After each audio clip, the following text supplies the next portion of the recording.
Hey, I'm Dontrell Sultan, the host of the Innovators of BC podcast. And the Burroughs School of Business and Entrepreneurship is where bosses are built and big ideas take flight.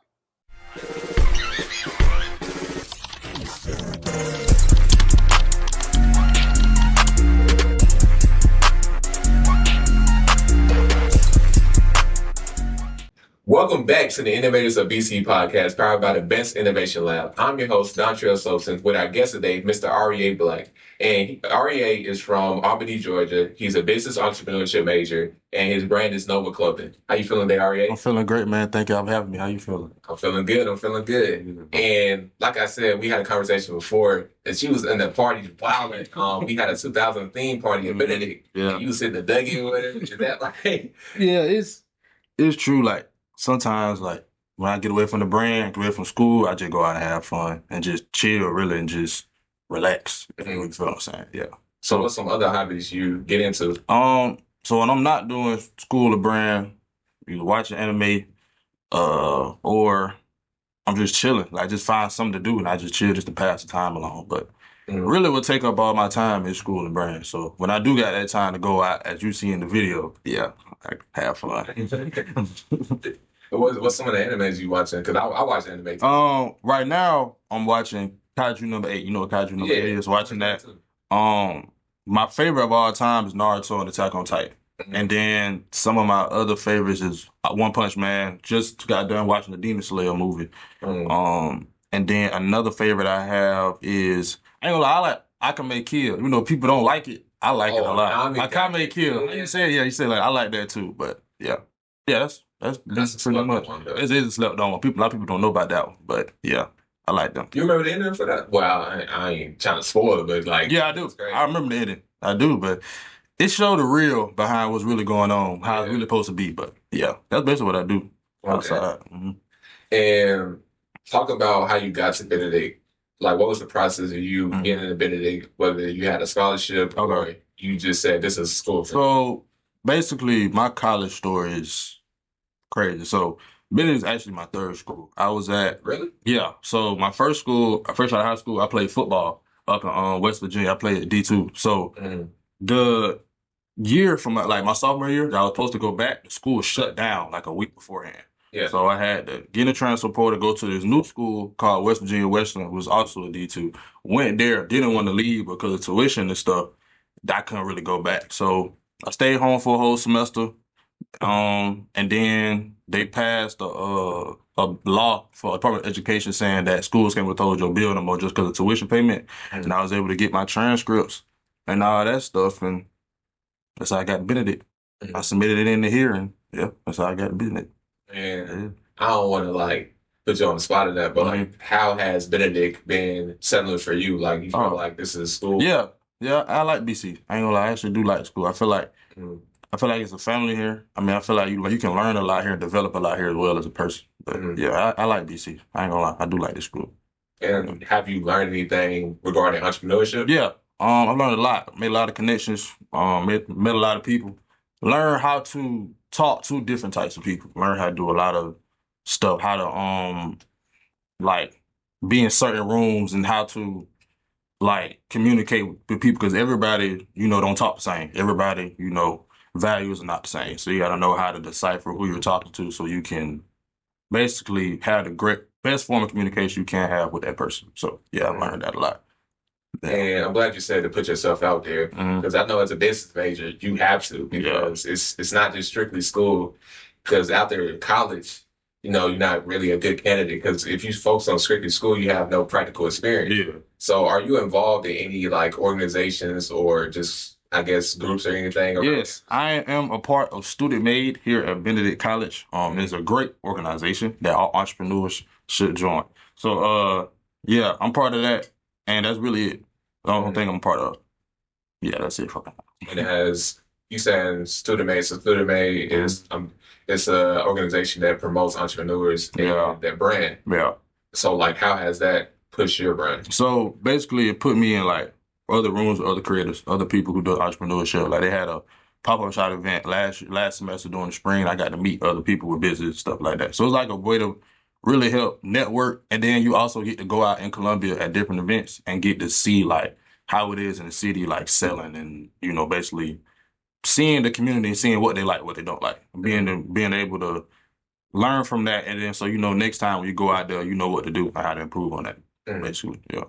So let's talk about the beginning of your entrepreneurship journey. Yeah. So how did the name Novaa come from, and how did you start and say, this is what I want to do? Yeah. So basically, it ain't no long story behind it. Like me and my mom just moved into our new house, and I was just sitting down, and idea basically just popped up in my head. Like it just fell down. Like it just heard Novaa, but I get it from supernova, which is like a star that releases a lot of energy, and I cut it in half, and that's how I got Novaa. And then I drew it up, and then I made a mock-up of it, like made a digital print of it, and I showed people, and they liked it, and I put it out there, and yeah. That's basically it. What happened? Now we here. So yeah. So how did you break the design? Because design is hard. Yeah.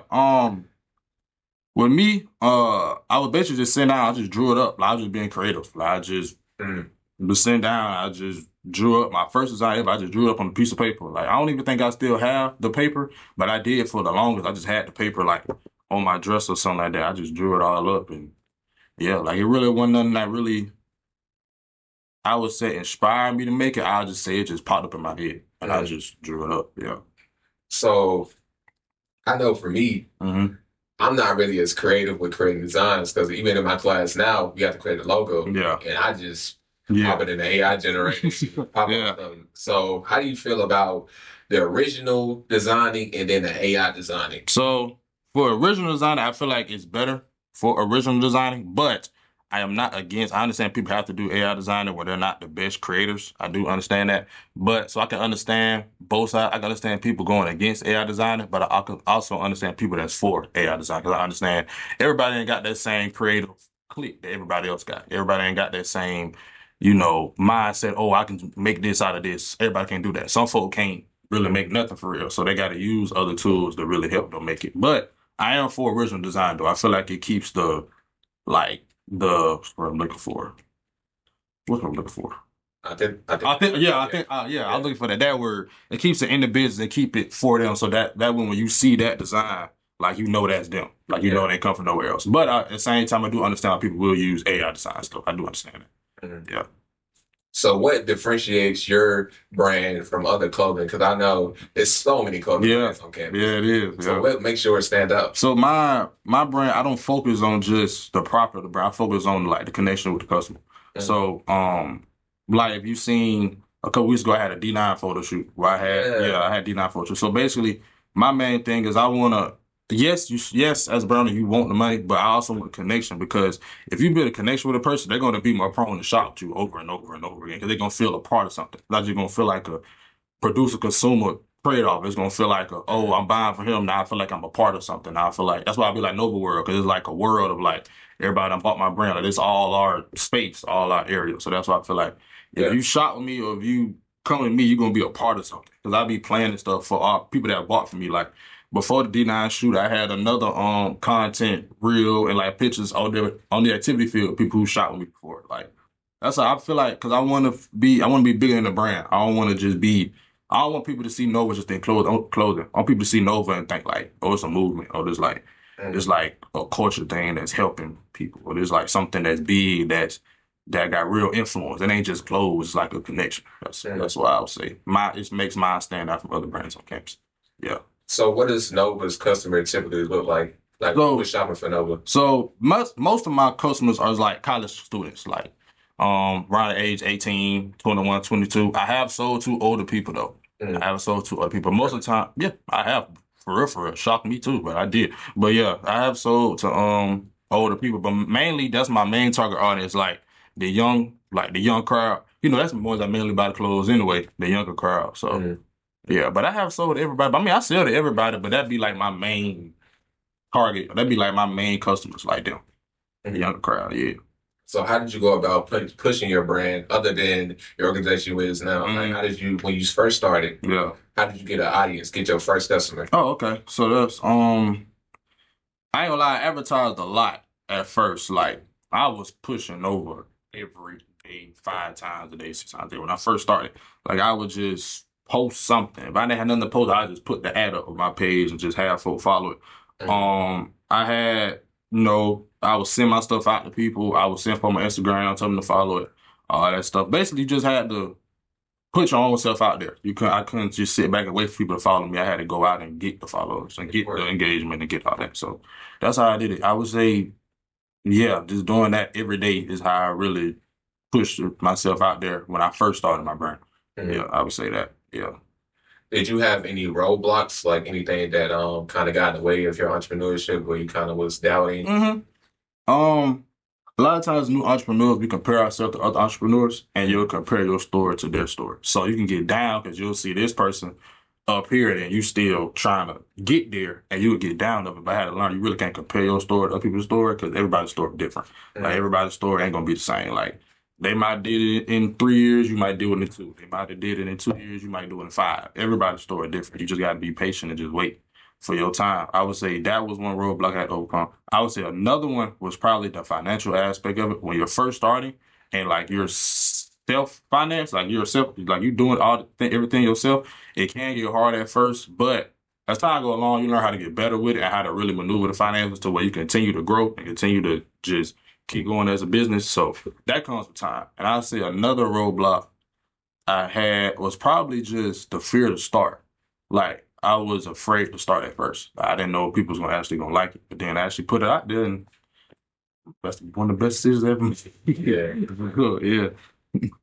And you said financial roadblock. I know that's probably the biggest piece for entrepreneurs that want to start because they know they probably have to put their own money out there. Yeah. So what advice can you give to people that's maybe have that doubt and they don't want to really they don't have the money?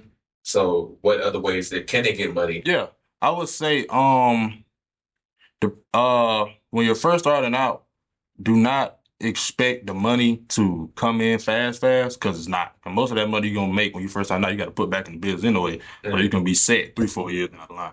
I would say your main focus shouldn't be the money. Your main focus should be how many eyes can you get on your product at this time for however many weeks you want to advertise this product. It shouldn't be the money.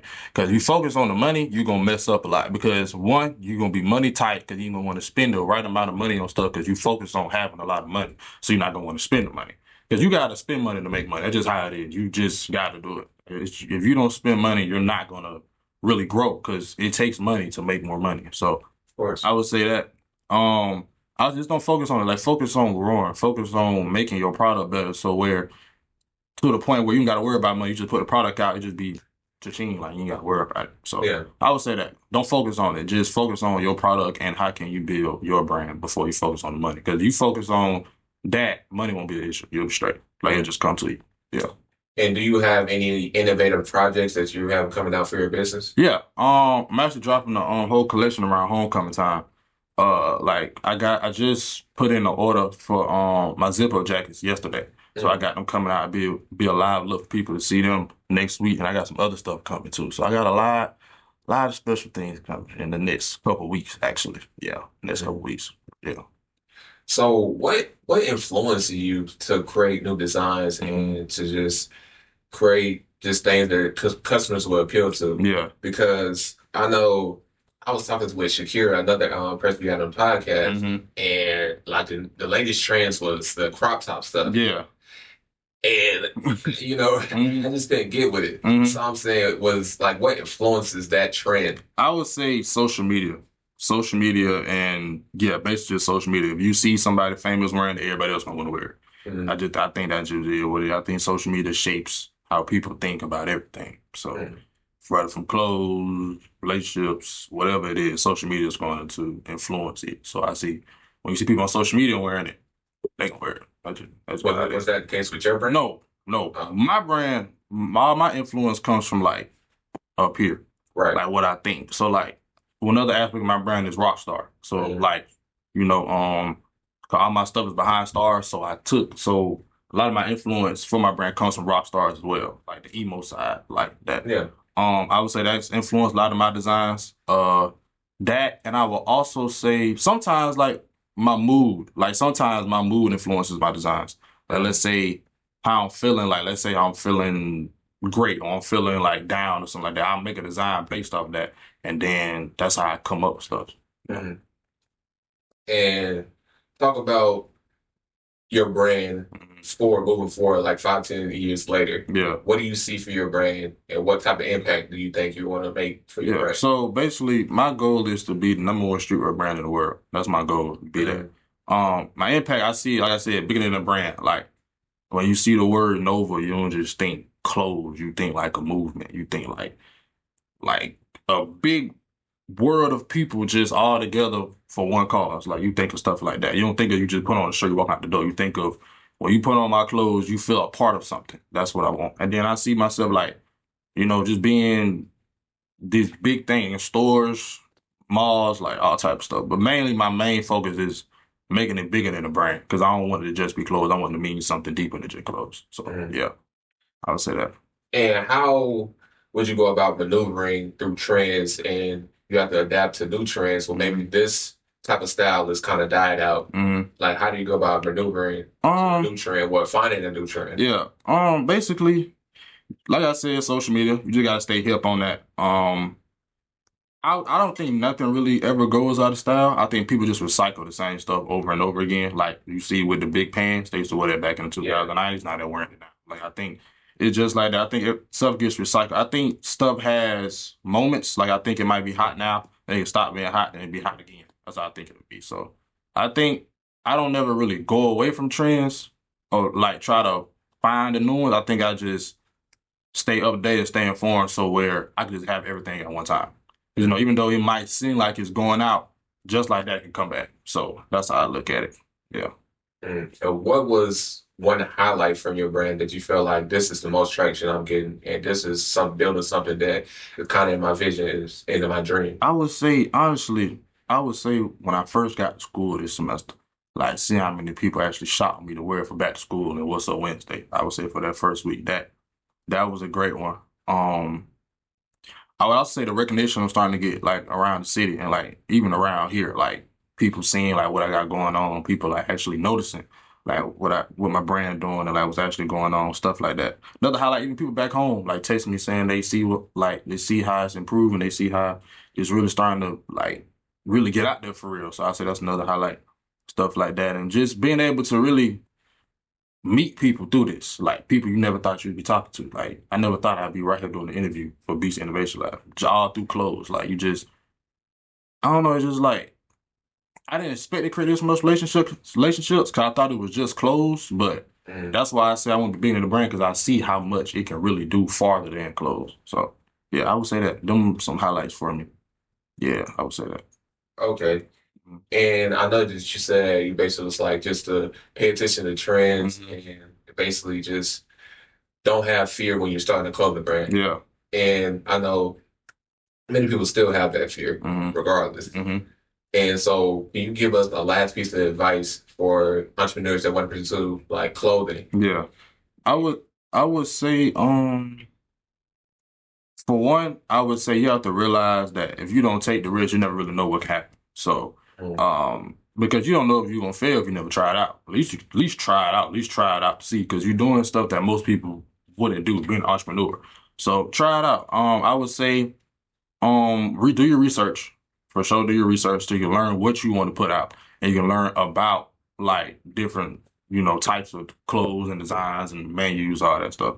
I would say do your research. And I would just say, man, just do it. Like if you know you have an idea, you got it, and fear the only thing holding you back, do it. Because fear shouldn't be deciding nothing for nobody. Because fear is a bad thing to have. So I feel like if you know it's just fear, do it.